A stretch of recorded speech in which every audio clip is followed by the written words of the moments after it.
Wind vane self-steering. That's the next thing. People say that you just can't do it without it. Ocean crossings, you have to have wind vane self-steering. Get ready to pay between £2,000 and £6,000 for wind vane self-steering, depending on the model you choose and the size of your boat. Those of you that know me well know that there is no way that I'm going to pay £2,000 for self-steering gear. Enter the Hebridean. Come and have a look. So this is my test rig. Those two clove hitches there are to stop the control lines from sliding down the tiller. And obviously there's my blocks on the side. I've chosen to cross the lines, the control lines, outside the boat. There's a good reason for that. It saves me 2 blocks. If I have a block there and they cross before it, I only need 1 block inboard by the tiller. If you've tried to set one of these up or anything like it, you'll know what I mean. So the lines don't have to double back and forth inside the boat. There's the mount that I've just cobbled together as quick as I can so I can test this system later. Oh well, that's more than enough of that nonsense. That's my test rig right there. I've watched it at the mooring with a spring tide and nil wind, and I've made sure that it doesn't have a tendency to go one way or the other. So in the tide, and it really is running, it has a tendency to sit centrally. I think that means it's balanced. That's with everything attached, the wind vane on, it all set up properly, as if I was sailing, except with no wind, but the water moving past the boat. Seems good. Let's go sailing. Let's just do that.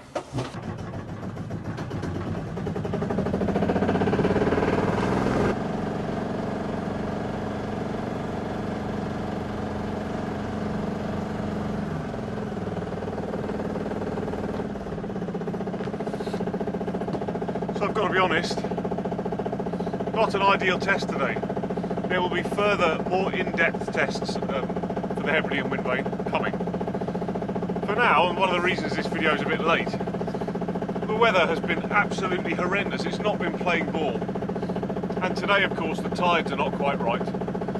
So I'm just slipping out for 1 hour to just rig this up for the first time. It's probably not a bad thing, to be honest with you.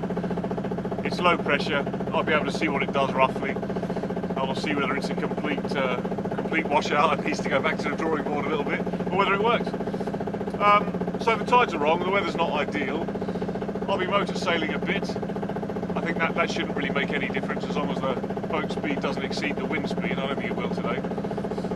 I've never set up a wind vane for use before, so what could possibly go wrong?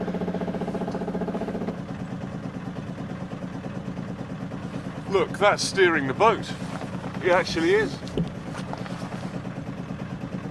And I think the delayed response is the wind. I can feel it's died, it's gone to nothing there, but when we get a puff and it realises it's off course, it seems to be doing it, or at least we haven't changed course markedly whilst it's been on. We are now a bit. Get some wind.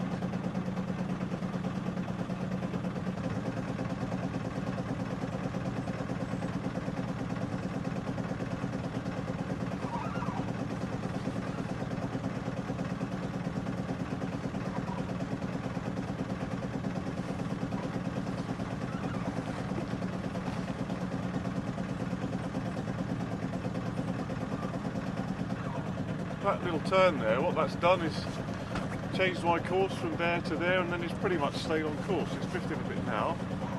See if it comes back. Also stood the vane a little bit more upright because light and fickle winds, I want it to be more sensitive, not less. Like I said, you know, not ideal test conditions, but it's been hard to find those lately. I think that's proof of concept, isn't it?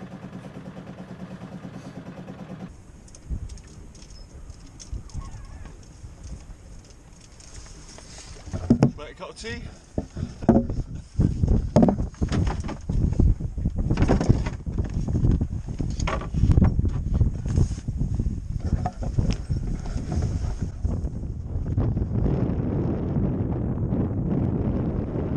So it is correcting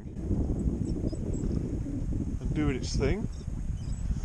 mean, we are weaving a little bit of a zigzaggy course, and I somehow have ended up pointing straight at that buoy there. That's typical, isn't it? Now it's going to steer into it, probably. Yeah, there we go. I'm just going to...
So we're almost running now, really.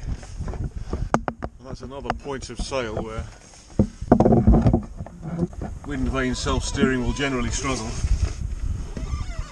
So light winds and running, and it's it's not doing great. I've got to be honest. It's a bit of a windy road that it's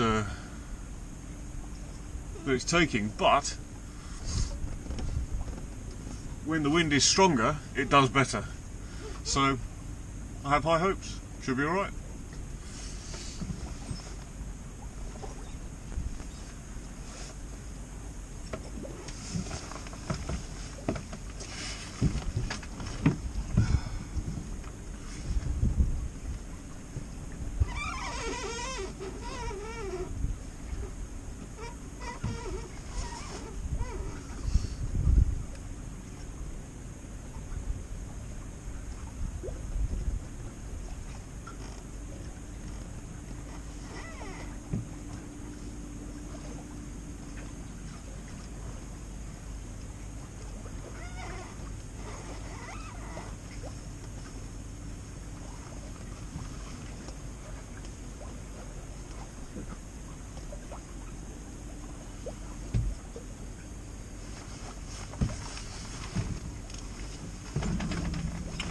At least it's not.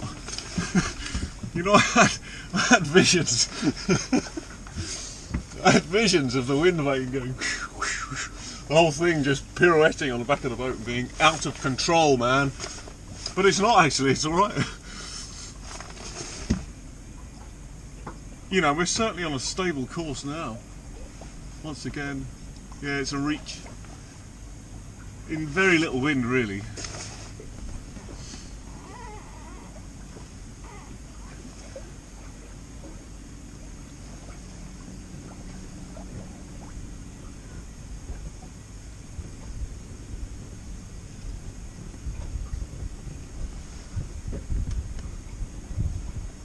Just got a bit of a lift now, the wind, I can feel it's just picked up a bit.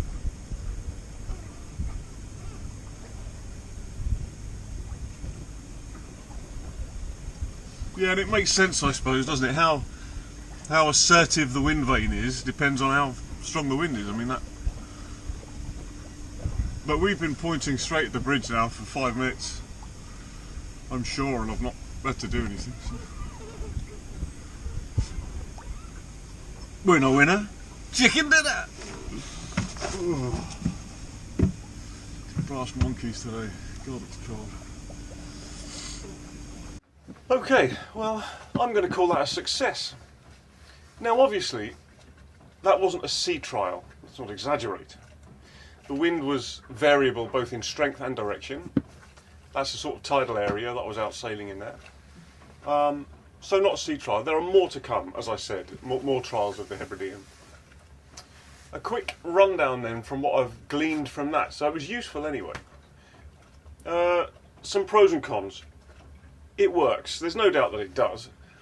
For the trip out and the trip back, the wind vane was steering. And it wasn't steering a perfect course, but I know, because I sort of observed it all going on, that's down to the wind strength and direction.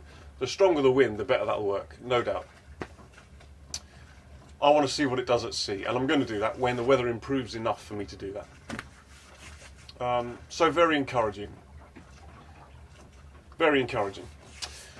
Next Pro, I built it so I can fix it. It's very simple, that wind vane, and because I've put every part of it together, if it ever breaks, I know exactly what to fix and how to fix it. That's a really big advantage. There are no complicated bearings or anything like that. Really, really good, that bit. It is, without a doubt, the cheapest wind vane you can get. That was in March 2021, or January I think I bought it. That was £505 delivered. That's a quarter of the price of the cheapest one you can get. I mean, you can't argue with that, can you? And the kit that I got was with the H1 kit, which includes everything, pretty much. That was a good quality kit. It's not... it's good. I'm pleased with that. I'm pleased with it. For me, setup was a breeze. It was really, really easy. I should say, or put that in a bit of context, a twister is a long-keeled boat which tracks very well anyway. So for me, you know, I know, because I've scoured YouTube and sort of looked at other videos, I know that some people have issues. Because I scoured YouTube, in my initial setup, I went with the extra bungee that you've probably seen there, and I took care to set it up, looking at other people, the issues other people have had with it. For me, setup was a breeze. I've literally just built that, mounted it, and gone sailing, and it's worked, and not done anything crazy. So, yeah, that's definitely a pro. The cons. Anyone who's built one of these and is honest will agree. The instructions to building one of those will give you an aneurysm, or at the very least, hemorrhoids. They are complex and confusing, quite honestly. You get basically, you know, I should quantify that a bit because, you know, there will be some people that will go, I'm going to get flamed, I'm sure, for that. But anyway, it's my opinion, isn't it? It's my opinion. So it comes with two instruction manuals, each of which is about 30 pages thick. One has the words, the other one has the pictures. All the pictures are hand drawn and then photocopied, and some of them, like the parts lists, are very hand drawn. Despite that, actually, the wording is so hard to follow. Thank God for YouTube and other people that have built them and done well with it. Other than that, I have to be honest, there's very little bad to say about the Hebridean. It's definitely worth a shot, that, definitely. And for me, I know, I've got a very good feeling it's going to work a treat. There will be further sea trials to go. The other thing I would mention probably is that engaging it is a bit precarious. You will have seen just previously there, to engage it I have to lean over the push bit. For me, you know, I'm physically able and not worried about that at all. It doesn't bother me, but I can see how some people might take a bit of an issue with that. Doesn't bother me. From where it's set up there, I can reach, you know, it's barely arm's length over the push bit and adjust it. Not a big deal, really. Alright, more trials to come with that. For my next trick, and I'm edging closer and closer to being ready for the Jester Azores challenge. I mean, that's what all this is about. For my next trick, the next video will be on power management. The batteries that I have on the boat, how I charge them, and sort of what I use and my thoughts behind it, really. I know that a lot of people will find that quite interesting. You know, I certainly did when I was researching it and setting up the system on the boat. See you next time.